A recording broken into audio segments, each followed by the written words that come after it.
İki üzvü buradadır.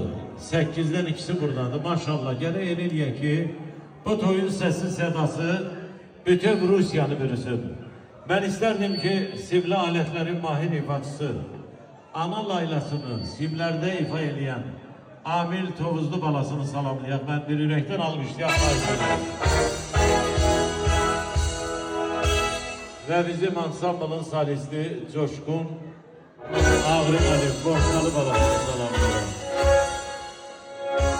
Ve bu güzel mevsimimizi öz nəğməli səsiyle, öz şirin avazıyla toyumuza yaraşır veren, inşallah növbəti sıralarda Qarabağ məktəbi keçmiş, böyük bir sənətkarlığımızdan dərs almış. Ben isterdim ki toylarımızın bəzəyi olan Xalq Ulduzu yarışmasının layıqlı iştirakçısı Sefa Məmmədovu ürəkdən alıyoruz. Sefa, hoş geldin. Ve toylarımızın bəzəyi Azerbaycan sahnesinin ulduzu Sevil Hanım İskenderli'ni bilmekten almışım. Sevil Hanım bir araya duyur.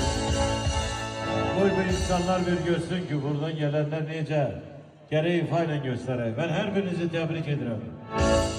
Ben bu şehirde bir neçə dəfə olmuşam. Bu şehirde olan herkes bana